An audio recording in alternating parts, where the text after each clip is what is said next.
রাজনীতি অনেক দূরের কথা, আপনাদেরকে প্রাইমারি স্কুলে পাঠায় দেওয়া দরকার। উচিত শিক্ষা দিয়ে তাদেরকে বাড়িতে পাঠিয়ে দিতে হবে। নাসিরউদ্দিন পাটোয়ারি নামের এক বেয়াদব একটা বদমাইশ ছেলে। দর্শক, এনসিপি প্রার্থী নাসিরউদ্দিন পাটোয়ারির নির্বাচনী প্রচারণায় বাধা দেওয়ার অভিযোগ উঠেছে। আমরা আরো খবর জানবো, আমাদের সঙ্গে যুক্ত হচ্ছেন সহকর্মী আহমেদ সোহাগ। সাথে আপনি জানেন যে এনসিপির নাসিরউদ্দিন পাটোয়ারি সে নির্বাচনী প্রচারণা করতে গেলে তখন তার উপরে এই আসনের প্রার্থী মির্জা আব্বাস সে হামলা করে এবং আরেকটা আছে খোকা পুত্র ইশরাক জমিদার। তো এভাবে আজকে জামাত ইসলাম এবং তাদের বাচ্চারা আজকে ক্ষমতায় আছে, তাকে 400 দিয়ে তাদেরকে বাড়িতে পাঠিয়ে দিতে হবে। নাসিরউদ্দিন পাটোয়ারি নামের এক বেয়াদব একটা বদমাইশ ছেলে, সে তার মুখের কোনো লাগাম নাই, সে যা ইচ্ছা তাই বলে যাচ্ছে। সে শুরু থেকে সে কথা বলে যাচ্ছে আমাদের নেতা সম্পর্কেও বারবার সে বিরূপ মন্তব্য কটূক্তি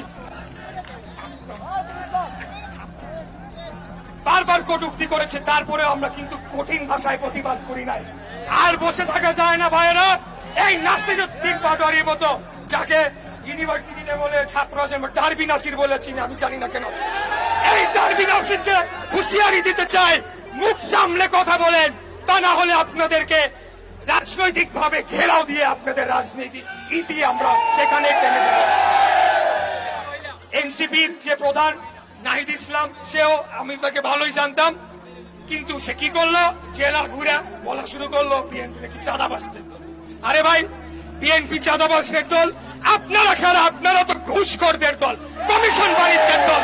আপনারা যত ধরনের সরকারি ক্রয় কেনাকাটায় দুর্নীতি অনিয়ম আছে সবকিছু করছেন, এবং প্রত্যেকটি মন্ত্রণালয়ে একটা করে কমিটি গঠন করতে হয়, সেটা শুনেন আপনারা। সেখানে 2 জন করে ছাত্র প্রতিনিধি বসাই দিছে, এরাই সব সিদ্ধান্ত নেয়। এর মধ্যে বিশেষ করে উল্লেখ করতে হবে জনপ্রশাসন মন্ত্রণালয়, ওইখানে আসিফ নাই 2 জনে ছিল। ওইখানে বসে বসে তারা কি করছে, স্বৈরাচারের খুনি হাসিনা সবচেয়ে কাছের সচিব গুলাকে তাদের পাশে এনে বসাচ্ছে। তা আমরা কি এগুলা বুঝি না? আমরা তো দীর্ঘদিন আপনাদের প্রতি মায়া মমতা দরদ দেখিয়ে কোনো কথা বলি নাই। আমরা আমাদের সহযোদ্ধা জামাতের বিরুদ্ধে বহুদিন কোনো কথা বলি নাই। তারা 71 গণহত্যা হয়েছিল নাকি হয় নাই? তারা ক্ষমা চাইছে? তাদের বিচার হয়েছে? আমার মা করছে, সেটার কোনো দাম নাই। তারপরেও আমরা সহ্য করে গিয়েছি কেবলমাত্র বাংলাদেশের জনগণের কথা চিন্তা করে। আমরা আর শেষ কথা বলতে চাই, আমরা রাজপথে ছিলাম, রাজপথে আছি, কখনো আমরা বের হই না, আমরা প্রয়োজন মনে করি না। যখন আমাদের নেতা ডাক দিবে তখন বাংলাদেশের রাজপথে তিল ধারণের ঠাঁই থাকবে না। আমি বহুবার চেষ্টা করেছি বিভিন্ন সংবাদ মাধ্যম গণমাধ্যমের সাথে কথা বলে যে ভাই আপনারা যান কি ইনভেস্টিগেট করেন। গণমাধ্যম এখনো স্বাধীন হতে পারে নাই, তারা এখনো ভয় পায়। আগে ভয় পাইতো হাসিনারে, এখন ভয় পায় এদের। তো ভয়টা কিভাবে আসলো? Mob justice. এইসব মব জাস্টিস নিয়ে আর কথাই বলবো না। যেখানে মব দেখবেন সেখানেই দঙ্গ করে তাদেরকে উচিত শিক্ষা দিয়ে তাদেরকে বাড়িতে পাঠিয়ে দিতে হবে। আপনারা রাজনীতি অনেক দূরের কথা, আপনাদেরকে প্রাইমারি স্কুলে পাঠায় দেওয়া দরকার। এই নতুন দল এনসিপি প্রথম ঘটনাটি হলো তারা গোপালগঞ্জে যাবে, যাওয়ার আগে সেখানে একটা উস্কানিমূলক পরিস্থিতি তৈরি করলো, এবং সেখানে তারা তাদের কর্মসূচির নামটিও পাল্টালো, এবং পরবর্তীতে যখন ইন্টারনেটে সোশ্যাল মিডিয়ায় ব্যাপকভাবে প্রচারিত হলো যে শেখ মুজিবুর রহমানের কবর ভেঙে ফেলা হবে, তারা সেটিকে কোন রকম গ্রাহ্য না করে, আরে ভাই বাংলাদেশে থাকেন, বাংলাদেশের মাটিতে থাকেন, কোন জেলার মানুষের সেন্টিমেন্ট কি, কোন জেলার মানুষ কোন কথা বললে কিভাবে রিয়াক্ট করতে পারে, এগুলো আপনারা জানেন না। আপনারা রাজনীতি অনেক দূরের কথা, আপনাদেরকে প্রাইমারি স্কুলে পাঠায় দেওয়া দরকার। এরপরে তারা কি করলো, রাষ্ট্রীয় নিরাপত্তা বাহিনীর সহযোগিতা নিয়ে গায়ের জোরে তারা সেখানে নিজেদের বাহাদুরি দেখানোর জন্য গোপালগঞ্জে গিয়ে তারা জোর জবরদস্তি করে একটা পরিস্থিতি তৈরি করলো। আপনারা মুজিববাদ হটাতে চান, বাংলাদেশে তো অনেক জায়গা আছে, ওইখানে গিয়ে কেন আপনাদেরকে গোলমাল সৃষ্টি করতে হবে, সেটাই আজকে জনমনে প্রশ্ন উঠেছে। এরা জানে নির্বাচন হলে তারা একটা দুইটা আসন পাবে কিনা তার কোনো ঠিক নাই। 1991 সালে ঢাকা শহরে জামাতে ইসলামীর 7টি আসনের 7টিতে তারা জামানত বাজেয়াপ্ত হয়েছে। এই জামাত শিবির, এনসিপি এরা সব একই সূত্রে গাথা। তারা চায় না বাংলাদেশে একটা স্বাভাবিক সুস্থ নিরাপদ পরিবেশ বজায় থাকুক, যাতে করে তারা বলতে পারে নির্বাচনের পরিবেশ নাই, এবং আমরা যখনই কোনো ঘটনা ঘটে তারপরেই তাদের পাতি নেতাদের মুখে এগুলা শুনতে পাই। আরে ভাই, আপনারা কারা? আপনারা অন্তর্বর্তীকালীন সরকার, আপনাদের ম্যান্ডেট কি? কিছুই না। আপনারা কোন বিপ্লবী সরকার না, আপনারা সেটা গঠন করতে ব্যর্থ হয়েছেন। বর্তমান সংবিধানের আলোকেই আপনারা একটা সাংবিধানিক সরকার, সেটা সুপ্রিম কোর্টের রেফারেন্স নিয়ে গঠিত করা হয়েছে। একজন ব্যক্তিকে খুঁজে পাবেন যে দেশে নামছে হলে বেল্ট পরে ইন করে এখন ইন খুলে গেছে। মির্জা ফখরুল কি জানতো না এগুলো গডফাদার, সন্ত্রাসী, দুর্নীতিবাজ? উনি কিভাবে সাইনটা দিয়েছে আর এগুলো অ্যাপ্রুভাল কে দিয়েছে? একজন প্রার্থী বলেছেন যে 40 লাখ বোরকা নাকি অর্ডার দেওয়া হয়েছে। যখন গণ অভ্যুত্থান চলে তখন তো রাস্তা রাস্তা বোরকা পরে ঘুরেছিল, বোরকা পরে পালিয়ে গিয়েছিল। চাঁদা তো এখানে পুরো সয়লাভ। শুধু এখানে না, আরেকজন আছে না ঢাকা 11তে ভূমি দখল করে কাইম কমিশনার, মিথ্যাবাদী। আরেকটা আছে খোকাপুত্র ইশরাক জমিদার। তো এভাবে পুরা ঢাকায় যাদেরকে নমিনেশন দিয়ে রাখছে, এটা ঢাকাবাসীর উপরে একটা অত্যাচার চাপিয়ে দিয়েছে তারা। আর এগুলা কে সাইন করেছে? এই যে গডফাদার, মির্জা ফখরুল কি জানতো না এগুলা গডফাদার, সন্ত্রাসী, দুর্নীতিবাজ? উনি কিভাবে সাইনটা দিয়েছে আর এগুলো অ্যাপ্রুভাল কে দিয়েছে? সুপারিশ করছে কে?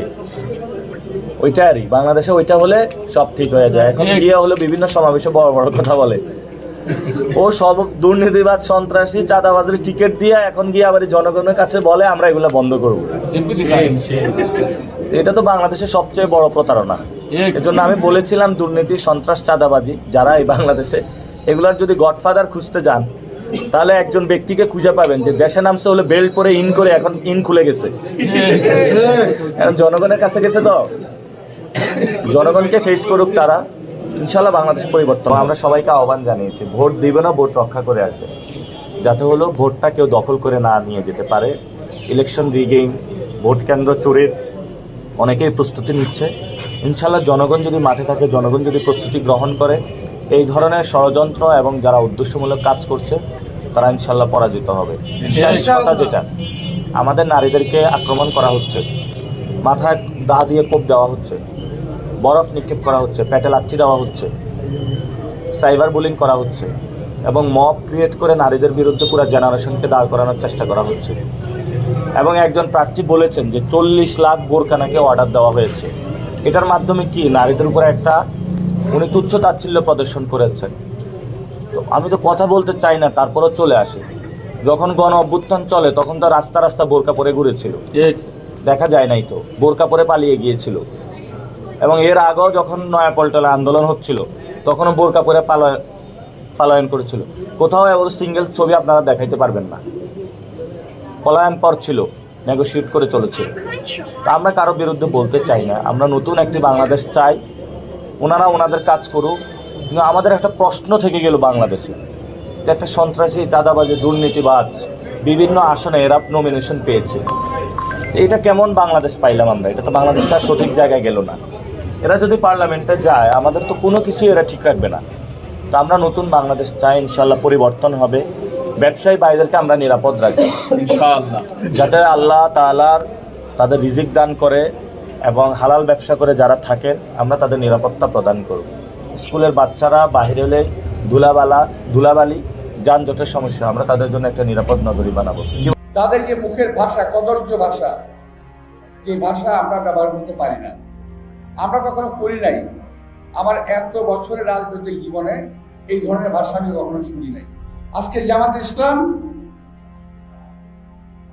এবং তাদের বাচ্চারা আজকে ক্ষমতায় আছে। আমি কার সঙ্গে যুদ্ধ করব? কার সঙ্গে বলেন? কেউ নাই। আগে করেছি আমাদের সিনিয়র নেতাদের সঙ্গে করেছি, সিনিয়র আমাদের সঙ্গে বয়সী। এখন এমন কেউ নাই। এরা প্রলাপ করবে, সেই প্রলাপের জবাব আমি দেবো না। আমি ওদের পাতা ফাঁদে পা দেবো না। ওরা চাচ্ছে কি জানেন? যে আমি কোথাও না কোথাও একটা গন্ডগোল করি। আমি সে গন্ডগোলে যাবো না ভাই, তোর যত চেষ্টাই করো। কোনো গন্ডগোল ঝগড়া ফেসাদ আমি নাই, কিন্তু যখন দরকার ছিল তখন করেছি। রাজপথে লড়াই করেছি, মুক্তিযুদ্ধে লড়াই করেছি, আবার যখন প্রয়োজন হবে লড়াই করব, কিন্তু নির্বাচনের আগে আমি কোনো যুদ্ধে জড়াবো না। আমার কথা খুব পরিষ্কার। দরকার নির্বাচনের পরে যুদ্ধে যাব। একটি চক্র ভোট ব্যাহত করার জন্য চেষ্টা করছে। এই চক্রটি কিন্তু নতুন না। এই শকুনের একটি দল 1971 সালে বাংলাদেশকে মেনে নেয় নাই। এখন পর্যন্ত এই দেশের স্বাধীনতা সার্বভৌমত্ব থেকে তারা মেনে নিতে পারছে না। তারা সকাল দুপুর সন্ধ্যা বিএনপির বিরুদ্ধে প্রচারণা চালিয়ে যাচ্ছে এবং অকথ্য ভাষায় কথা বলছে। বিএনপি ক্ষমতায় নাই বহুদিন, 2007 সালের পর থেকে এই পর্যন্ত বিএনপি ক্ষমতায় নাই, কিন্তু তারা এখন বিএনপিকে ক্ষমতাসীন ধরে নিয়ে বিএনপির বিরুদ্ধে কথা বলছে। অথচ ক্ষমতায় কিন্তু আছে ওরাই, যারা আজকে কথা বলছে। আজকে জামাত ইসলাম এবং তাদের বাচ্চারা আজকে ক্ষমতায় আছে। এটা আমার কথা না, এই দেশের প্রধান ব্যক্তি তিনি বলেছেন যে ওরাই আমাকে অ্যাপয়েন্টমেন্ট দিয়েছে। আপনারা শুনছেন না এটা, যে ওরা আমাকে অ্যাপয়েন্টমেন্ট দিয়েছে। তো আমি এটা বলতে চাচ্ছি যে এখন ওরা ক্ষমতায় থেকে এবং প্রশাসনের প্রতিটি জায়গায় প্রশাসনে যারা নাকি এই নির্বাচনের ভাগ্য নিয়ন্ত্রণ করবে, নির্বাচনের জনগণ ভোট দেবে, সেই ভোটের ফলাফল তারা ঘুরিয়ে দিতে পারে।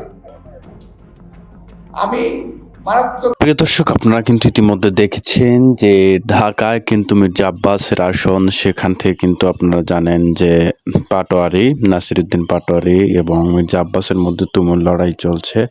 এখন যেহেতু কোন পক্ষে বিপক্ষে অনেকটাই তুমুল লড়াই চলছে, বিশেষ করে যে আপনারা যদি দেখেন তাহলে কিন্তু তাদের মধ্যে একটি পক্ষপাতিত্ব চলছে বা চলছে। আপনারা জানেন জুলাই আন্দোলনের একজন মানে অন্যতম একজন নাম পাটোয়ারি, তাকে কিন্তু সবাই চেনেন। আসলে সে কিন্তু মানে দেশটাকে একটু ভালো পর্যায়ে নিয়ে যাওয়ার চেষ্টা করছে বলে অনেকেই বলছে। এদিকে মির্জা আব্বাসকে চাঁদাবাজ বলছে। আসলে কি সে চাঁদাবাজ তা নিয়ে কিন্তু প্রশ্ন রয়েছে অনেকের মনে। এখন করতেও পারে নাকি তারা টাকা তোলে সব জায়গা থেকে, এটা কিন্তু অনেকের কাছ থেকে খবর চলে এসেছে। তো বিস্তারিত ঘটনা কিন্তু অত্যন্ত গুরুত্বপূর্ণ হতে চলেছে, তাই ভিডিওটিতে এখনও যারা লাইক দেননি অবশ্যই একটা লাইক করে দেবেন এবং যারা চ্যানেল নতুন আছেন অবশ্যই চ্যানেলটি সাবস্ক্রাইব করুন পরবর্তী ভিডিও পেতে। তো সকলে ভালো থাকুন, সুস্থ থাকুন, ধন্যবাদ।